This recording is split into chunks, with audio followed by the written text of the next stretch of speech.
ബെൽജിയത്തെ വീഴ്ത്തിയ Spain FIFA ലോകകപ്പ് സെമിഫൈനലിൽ 1-2 ഗോളുകൾക്കാണ് സ്പാനിഷ് പടയുടെ ജയം.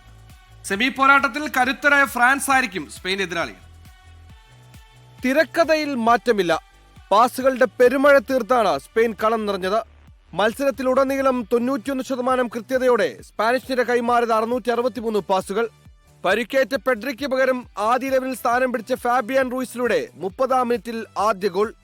ജെറമി ഡോക്കുവിലൂടെ ബെൽജിയം നടത്തിയ കൗണ്ടർ അറ്റാക്കുകളെല്ലാം സ്പാനിഷ് പ്രതിരോധത്തിൽ തട്ടിത്തെറിച്ചു. എന്നാൽ 41-ാം മിനിറ്റിൽ കെറ്റലേരിയുടെ തകർപ്പൻ ഹെഡർ ഗോളിലൂടെ ബെൽജിയം സമനില പിടിച്ചു. രണ്ടാം പകുതിയിൽ സ്പെയിൻ ആക്രമണം കടുപ്പിച്ചു.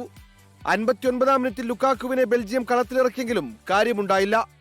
മത്സരത്തിന് തൊട്ടുമുമ്പ് ക്യാപ്റ്റൻ യൂറി ടീലമെൻസ് പരിക്കേറ്റ് പുറത്തായതും ബെൽജിയത്തിന്റെ കണക്കുകൂട്ടൽ തെറ്റിച്ചു. സ്പെയിൻ തൊടുത്തുവിട്ട 18 ഷോട്ടുകളിൽ 8 ഓൺ ടാർഗറ്റ്. ബെൽജിയത്തിന് രക്ഷകനായി ഗോൾ വലയ്ക്ക് മുന്നിൽ തിബോ കോർട്ടോയിസ് നെഞ്ചു വിരിച്ചു നിന്നു. തന്റെ അവസാന ലോകകപ്പ് മത്സരത്തിൽ കോർട്ടോയിസ് നടത്തിയ സേവുകളാണ് സ്പെയിന് മുന്നിൽ ബെൽജിയത്തെ പിടിച്ചു നിർത്തിയത്.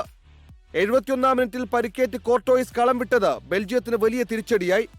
യുവ കീപ്പർ സെന്നെ ലെമൻസ് പകരക്കാരനായി എത്തി.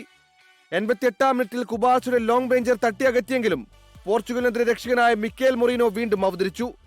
തകർപ്പൻ ഗോളിൽ ബെൽജിയത്തിന് നെഞ്ചു തകർത്ത് സ്പെയിൻ സെമിഫൈനൽ ടിക്കറ്റ് ഉറപ്പിച്ചു.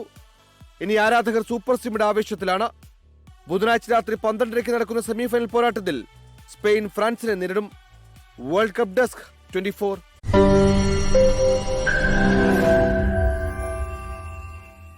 ലോകത്തെവിടെയായാലും ഏത് സമയത്തും 24 വാർത്തകളും ഓഗ്മെന്റഡ് റിയാലിറ്റി പാക്കേജുകളും എക്സ്പ്ലെയിനറുകളും വിശദമായി കാണാൻ ഞങ്ങളുടെ യൂട്യൂബ് ചാനൽ നിങ്ങൾക്ക് സബ്സ്ക്രൈബ് ചെയ്യാം.